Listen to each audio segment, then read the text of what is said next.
There's no generation like those born from the 80s. We witnessed more than our lifetime, and those before us and those after us will. This is why we are the Millennials. The eruption of Mount St. Helens. At 8:32 a.m. on May 18th, 1980, they get their answer. We are directly above Mount St. Helens now, and there is no question that the volcanic activity has started. Smoke. A massive earthquake causes the huge bulge on the mountain to collapse, removing a mile-wide chunk of the north face. With an energy equivalent to 1,500 Hiroshima atom bombs, rock and superheated gas shoot from the volcano at terrifying speeds of up to 400 miles per hour. Such is the force of Mount St. Helens' lateral eruption that an incredible 1,300 feet of mountain disappears almost instantly. The Chernobyl nuclear disaster in 1986. In the Chernobyl nuclear power plant, on April 26, 1986, a safety test resulted in a nuclear disaster. It required reducing the reactor's power and disconnecting it from the main power grid to simulate a blackout. But reactor number 4 had design flaws that made it unstable at low power. The test was delayed until night due to a shift change. The new crew had less experience with the test and didn't fully understand the risks. The handover between shifts wasn't smooth, and the night team didn't get all the information they needed, leading to mistakes. Operators turned off key safety systems, including the emergency shutdown system. The reactor became unstable, and when the operators tried to increase power, there was a sudden power surge. This led to an explosion that blew off the reactor's heavy lid and caused a massive fire. A second explosion occurred shortly after, releasing a huge amount of radioactive material into the atmosphere. The Chernobyl disaster spread radioactive material across Europe. It highlighted the importance of safety and communication in nuclear power plants and resulted in changes to safety protocols and nuclear regulations worldwide. It remains one of the worst nuclear accidents in history. We witnessed the fall of Berlin Wall in 1989.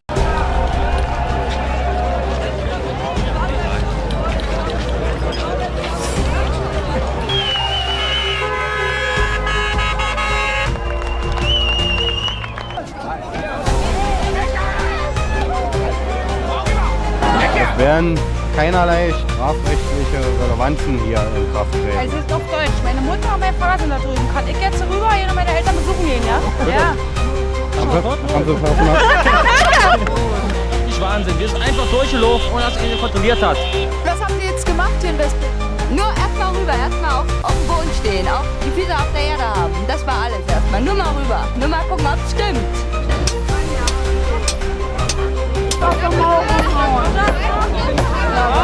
Okay, why are you cutting the wall here? Taking it back to England for a souvenir. I was born in Berlin, and the dad was here when it was built. And I want to take something back. The creation of the World Wide Web from 1989 through 1990. In the 1960s, a group of scientists and engineers had a vision of a world connected by a global network of computers, which later became known as the Internet. They developed new technologies and protocols, such as packet switching, that allowed computers to communicate with each other. It wasn't until the late 1970s and early 1980s that the Internet began to take shape.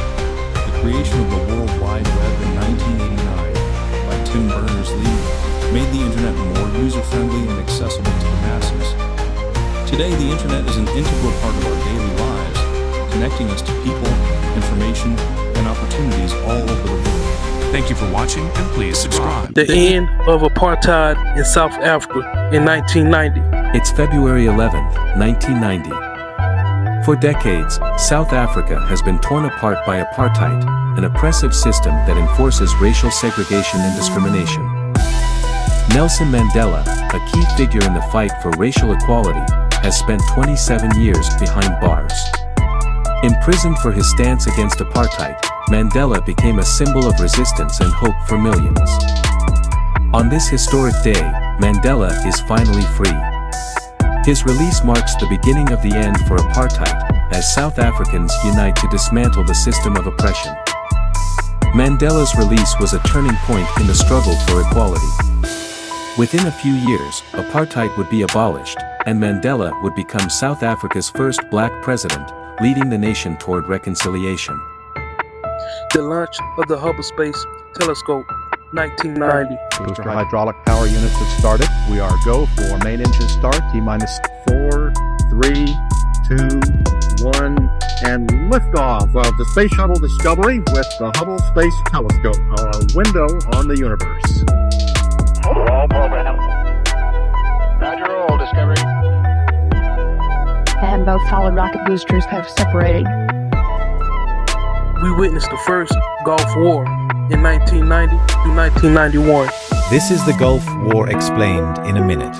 In August 1990, Iraq, under dictator Saddam Hussein, invaded Kuwait, claiming it as Iraq's 19th province. The invasion shocked the world and threatened global oil supplies.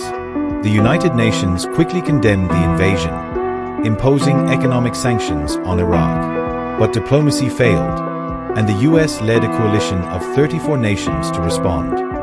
In January 1991, Operation Desert Storm began, with a devastating air campaign that targeted Iraq's infrastructure and military. After weeks of relentless airstrikes, a swift 100-hour grand assault forced Iraq's military to retreat from Kuwait. By February 28, 1991, Kuwait was liberated. But while the Gulf War ended quickly, the region would remain unstable for years to come. The war reshaped the Middle East, but Saddam Hussein's regime remained in power, setting the stage for future conflicts in the region. The Gulf War, a conflict that changed the course of history. The dissolution of the Soviet Union in 1991. How did the Soviet Union collapse? By the 1980s, the USSR was falling apart, its economy in ruins, protests erupting, and republics demanding freedom. Gorbachev's reforms meant to save the empire, but they only made things worse. Then in August 1991, hardline communists launched a coup to take back control. For 3 tense days, the world watched. But the people of Moscow, led by Boris Yeltsin, rose up. They stood on tanks, stared down the coup, and won. One by one, republics declared independence. And in December 1991, Russia, Ukraine, and Belarus signed the Belavesia Accords, formally dissolving the USSR.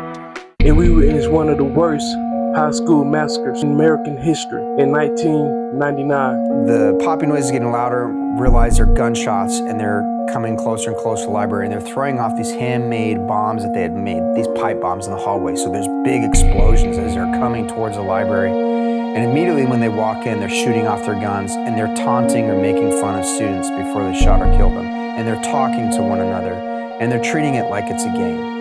They're peeking underneath a table saying peekaboo, and they'd shoot a girl. They'd jump on top of a table and shout. At one point, get anyone with a white hat on. A lot of jocks or people that played sports at our school wore white baseball caps with like sport logo teams. And I had one on, so I took it off and I put it underneath my shirt. In September 11, 2001, we witnessed the first attack on U.S. soil since Pearl Harbor.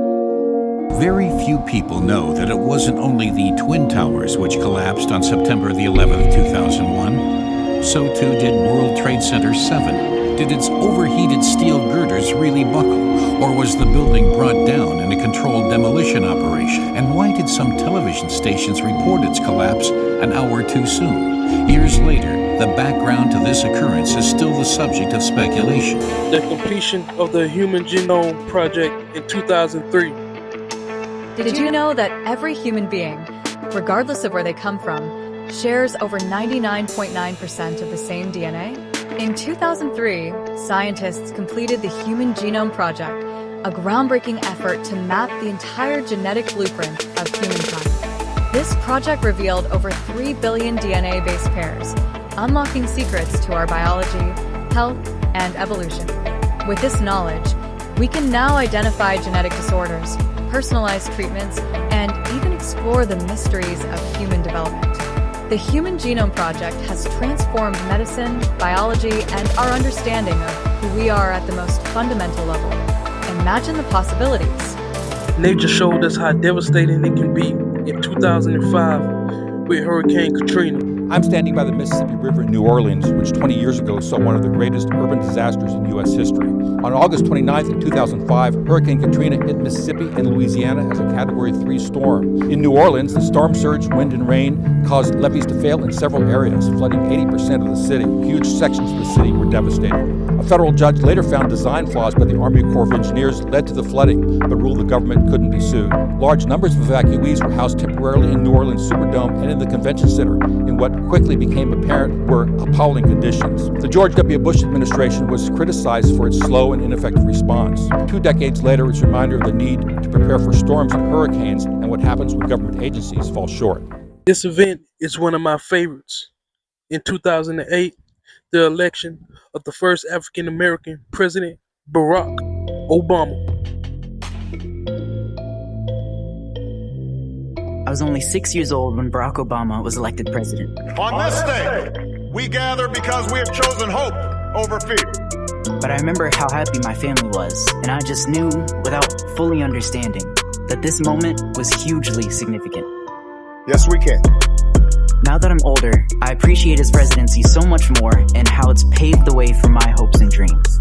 Over the course of his presidency, there were so many conversations happening around me about the impact of having a black president who could finally play with us, dance with us, mourn with us. When Trayvon Martin was shot, there's a lot of pain that doesn't go away.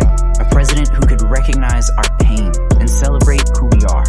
What I admire most about President Barack Obama is his ability to persevere in the face of adversity, and no matter what, stay steadfast in what he believed in. Deepwater Horizon oil spill, one of the largest marine oil spills in U.S. history in 2010. In 2010, the Deepwater Horizon offshore drilling rig, operated by BP in the Gulf of Mexico, experienced a catastrophic blowout, resulting in an oil spill that lasted for several months. It is estimated that approximately 4.9 million barrels of oil were released into the ocean, making it one of the largest marine oil spills in history. The cleanup efforts and settlements cost BP billions of dollars. In 2026, we are still feeling the effects of COVID-19 from 2020. All new at 11, new cases of the coronavirus. March 11th, 2020. While COVID-19 cases were slowly popping up around Arizona, no one knew the severity that day would forever hold. By 5 p.m., the lead story changed. The World Health Organization declared COVID-19 a global pandemic. And as fans waited outside for the Pac-12 tournament, the NBA suddenly suspended the entire season. Schools shut down. Since that day, there have been some ways to remember the victims, like Todd's Aunt Kathy, a 13-year-old hand-stitching this quilt. Each patch, This is something where we lost a lot of people, and it wasn't in one spot. showcasing those who had passed. But unlike the names on the statues at Wesley Bolin Memorial Plaza, Todd says there is no permanent memorial for everyone who died of COVID. And that is something he would like to see change. To recognize all that we've lost. It might be the time. If you're a millennial and you made it till right now, salute yourself. When it comes to all the generations, we are the Delta Force of all the generations. Peace, I'm out. You see how all the women, all the other generations look? They all look really dilly and silly nilly. The mans ain't no better. They all built like man babies with their man baby bodies.